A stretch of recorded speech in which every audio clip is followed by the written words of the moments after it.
Hi guys, welcome back to the Big Sew Along. I'm Ginny, and as always, I thank you so much for choosing to spend some time with me.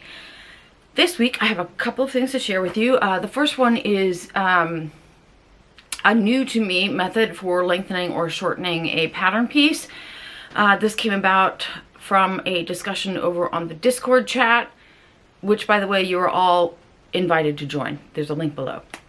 We'll get to that in a minute. I also, after going on and on about the Making Happy Things book for the last few weeks, I finally did make something from that book. I made the pillowcase pants. So I really want to share those with you too. Before we get to that, last week we were talking about books, and just for anybody who's interested, in the comments from last week, there were a ton of really good book recommendations, many of which I had never seen or heard of before. Thank you all so much for that. But if anybody else who's interested, just go back and check those comments, because there's some really good book recommendations in there. I have already purchased 3 of them, which is not what I needed to do, but I did. Okay, so let's talk about this this shortening and lengthening method. Over on Discord, Mathia was talking about working on the slow shirt, this one here from Sew Liberated. And in a blog post over on the Sew Liberated website, they gave directions for shortening or lengthening this sleeve with a slash and spread method, which is something that I had never come across before. So it's really new to me. But I read the blog post and I sort of thought I sort of figured it out. And then I decided to just do a full-on experiment. So I bought the pattern, and this is what happened when I did it. Okay, so this is my undersleeve. I have also copied out my upper sleeve. Usually when I need to shorten something or lengthen it, which is not what I usually have to do, you're going to start here with your length and shorten line. And let's say I'm going to shorten this. For this example, we'll say 2 inches because it'll show more. So I would do this. And then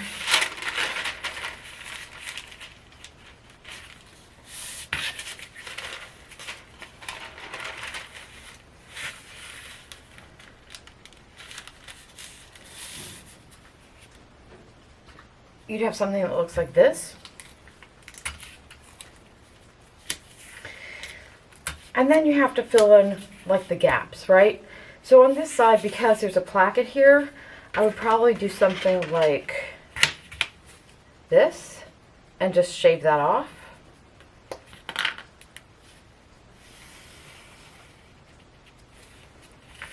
And then over here, I would put like a little piece of paper under here.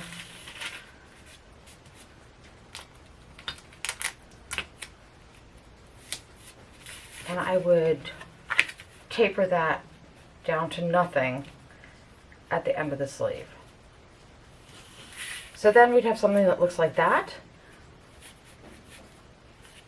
And then I would do the same thing on this piece. Now on this piece, you can see I don't really have any trimming to do. I have a teeny bit here, but that's really from my poor cutting originally. These sides are both pretty straight, so we're done with that. Okay, in this method, we're going to start by tracing out all of our seam allowances. On this side, there's a placket, so you're going to sort of ignore that because you want this seam line to be this straight all the way down. Then, about 2 inches from the top, and right here on the seam line, so right about here, we're going to make a mark right there. And we're going to do the same thing on this side. It's about 2 inches down from the top. It doesn't have to be, you don't have to be too particular about that. On the bottom, we're going to go 2 inches over from the side. And we're going to make our mark on this seam line down here. And same thing on this side.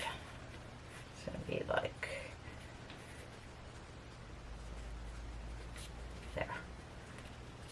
Okay, now we're going to draw a straight line from the dots at the bottom up to our length and shorten line. So like that on both of them.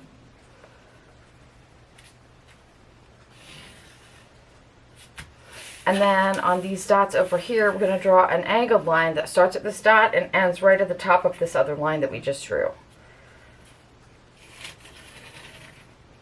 Like that.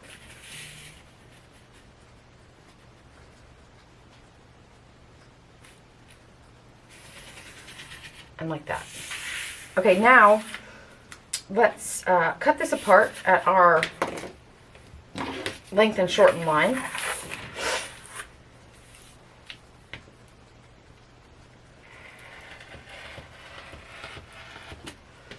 So now we have two pieces, an upper piece and a lower piece, and we're going to cut these lines right up to our dots.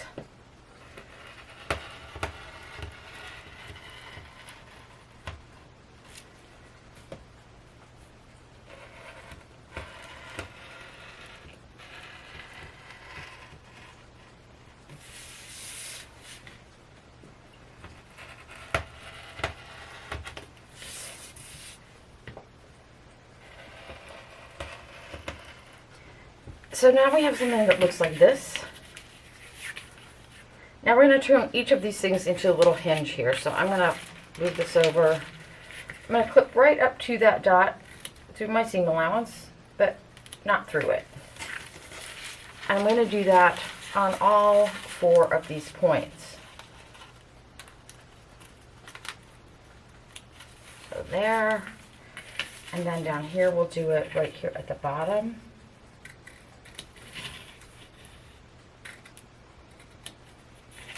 All right, for me, I'm going to shorten this 2 inches, but you could lengthen it. You would just do the same thing. You're going to separate them and you would add paper, but the movement of the angles here is going to be the same. All right, so on my main piece here, I'm going to go ahead and mark. I want to shorten this 2 inches, so I'm just going to make a mark right here.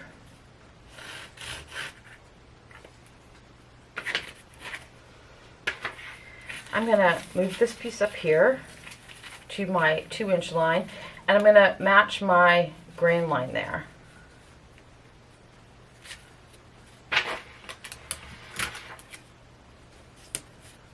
Now, we can move these back and forth until we get something that looks like a straight line on the side. So that looks good.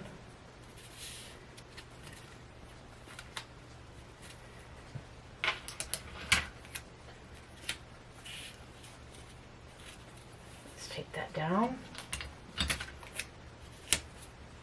Let's do this side.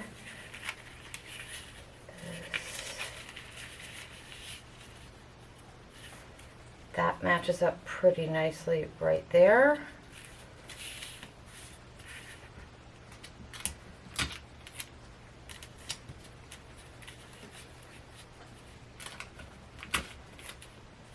Alright, so then you would want to go in and fill in any extra paper you need so that you don't have gaps if you want to do that. Okay, then, according to these directions, you would do that exact same thing with the upper sleeve. However, this angling thing works really well for a shaped, something that's got a shape to it. If you go to all that trouble, you're actually not gonna, I mean, this is a straight piece, so it's gonna look just like this, no matter what, right? So I wouldn't bother doing it on this piece, is what I'm saying. Now, why would you want to do this at all? It does preserve the angle of this shape. The other thing it does is it ensures that your seam allowances, your lengths, are going to be the same on both pieces. So let's just see here. All right, so let's measure our pieces and see how they match up. Both of these methods should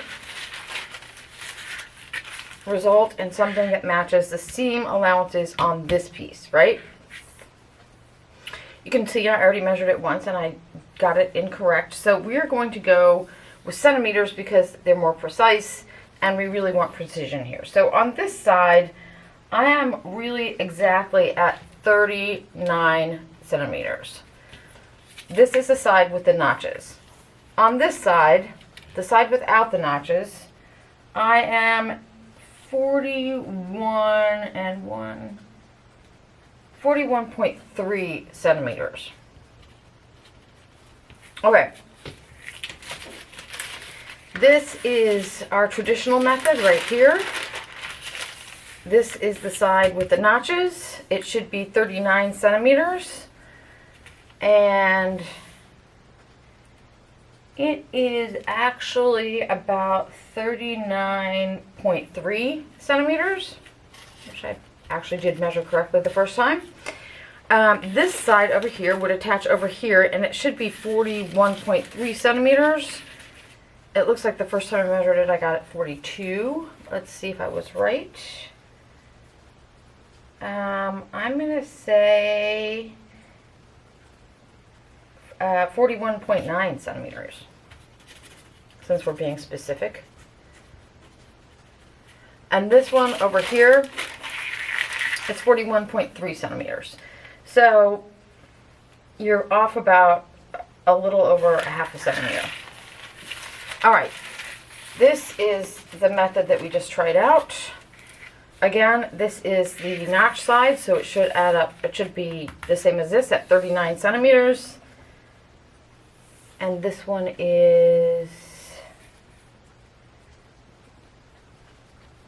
I am going to call that 39.5 centimeters.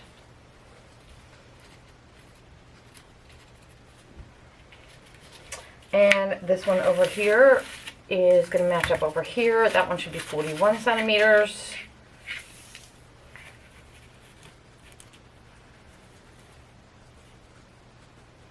And that one is 41.5 centimeters. So, I don't know, you guys. Let's take a look at this a different way.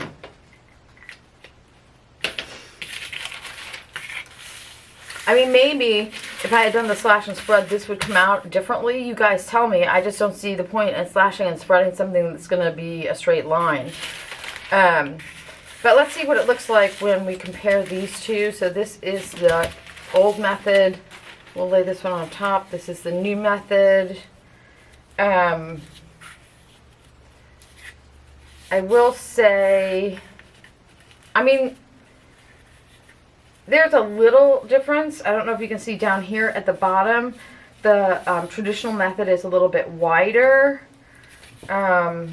And then under here, it's also a little bit wider, but that could also just be my cutting. So, I don't know. I mean, it's another way to do it if you want to give it a try. I'm curious to know what you think. All right, guys. I hope that was clear.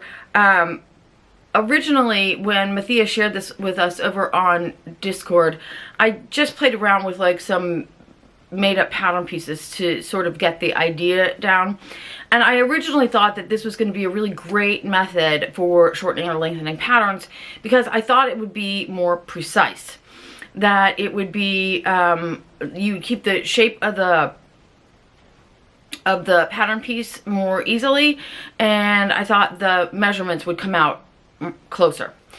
At the end of the day though, when I actually did it with a pattern piece and I measured everything, I feel like this was, I don't know, you guys, I feel it was a lot of extra work for not much result. Like there wasn't enough difference between the pattern pieces to me. I mean, the difference was negligible. So I don't know that I would do this method again. Like I said, originally thought it was going to be a great method, and now I'm a little unsure about that. Anyways, let me know what you guys think. Have you ever seen this method before? Have you tried it? What do you think of it? Let me know. All right, so let's move on to the pillowcase pants. This is the first thing I have made from Making Happy Things. As you all know, I love this book. I love these pants. They're literally 2 pillowcases. In my case, They're very large pillowcases, like long. I'm pretty sure they were meant to be bolsters of some sort. And I am not a tall person. I'm 5'3". So these came out like full-length pants on me. What else? They also come with a crotch template in the book. I did not use that. I just used my the crotch from my Tina Givens like Zelda pants, and cut and did everything else as per the directions in the book. I really love the way these pants came out, and they were super easy to make. If you are taller, and chances are you are, but if you're taller, you can easily make these longer by adding fabric to either the top or the bottom of the pillowcase, or even sewing two pillowcases together. Additionally, if you need more width, it would be pretty easy to open the side seam of the pillowcase and add a strip of fabric in there. Obviously, each leg is like the width of a pillowcase, so you could also make it smaller by just cutting the pillowcase down at the side. In any case, I felt like this was a sort of a genius use of old pillowcases. I especially like the idea, hang on one second, I come across pillowcases like this with like embroidery and or lace like this at the bottom all the time. This is a set. I love the idea of using something like this for the pants, and maybe centering this motif like on the side of the pants. They would make like super cool bloomers. Anyways, that's my idea for some more pillowcase pants. In this picture, I'm also wearing these with, what is this called? The top I'm wearing is from My Bali Closet on Etsy, and the top I'm wearing is called the Sleeveless Dress / Top, and I made that in a size medium. And as you can see, I finally got around to using my Mad Hatter applique. I'm also planning on doing some embroidery around the edge of that. I've just started it and I'm not happy with it, so I'll pull that out and start again. But anyways, super excited because I really love the way that applique came out. Alright guys, I think that is it for me this week. Thank you all so much for being here, and until next week, I wish you all happy sewing.